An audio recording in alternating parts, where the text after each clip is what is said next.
ఇదేంటి కంటి మీద గింజలు మొలిసినట్టు ఈపు మీద వాపులేంటి?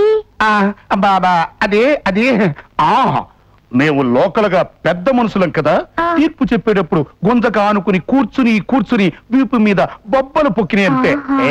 దెబ్బల్లా కనిపిస్తున్నాయా? చాచా, అప్పడాల కర దెబ్బల్లాగా అట్ల కాడ వాతల్లాగా కనిపిస్తున్నాయి.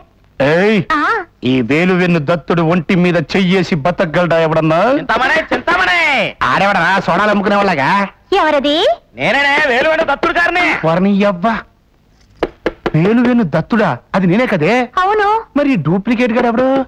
చెంత ఒక్కసారి తెరువు చెప్తాను, ఆడి ఫేస్ చూద్దాం. రగులుతోంది మొగలి పొద, అబుస్ అబుస్ అబుస్, పగులుతోంది గుండె లోపల, అబుస్ అబుస్ అబుస్, పట్టుకొచ్చాను పక్కేస్తావా, నేను తొక్కేస్తాను, నేను తొక్కేస్తాను. ఏంటి ఇలా వచ్చారు? ఇప్పటి నుంచి మా బావ ఇక్కడికి రాడుగా, మా అక్క గుట్టిన దెబ్బలకు బాగా వాచిపోయి మంచాన పడ్డాడుగా. ఇప్పటి నుంచి నీకన్నీ నేనేగా. పద్ద పద్ద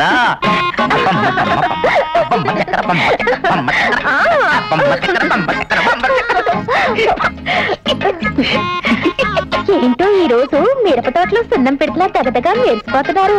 పెడతా అనబోకు, ఈ రోజు నుంచి నీకెంత కావాలంటే అంత పెడతా. చెప్పు, ఓ లచ్చత కొట్నా? అన్ను కూడా మా బావగాళ్ళగా తీసినారు నా కూడా కనుక్కున్నావా? బట్ 10 అడ్వాన్స్, 10 పెట్టి మంచి వస్తారు కొనుక్కో. మీద పందినా కొడక, నా పంచాలాలు చేసేసుకుని నా జేబులోంచి 25 రూపాయలు కొట్టేసి ప్రేమనగర్ లో అక్కినేని నాగేశ్వరరావు లెవెల్లో ఒక పోల్దండ వేసేసుకుని నా పర్సనల్ కేసు దగ్గరికి వచ్చేస్తావా?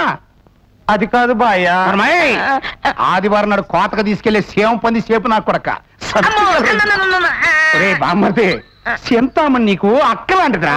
కనిపించిన పోతాడదాన్ని అక్క అనుకుంటూ పోతే నన్ను చక్కగా అనుకుంటారు బాయ్యా. బాయ్యా, ఈ ఒక్కసారికి నన్ను నీ అబ్బా ఫాదరు బా అగా ఆ పోలీసులా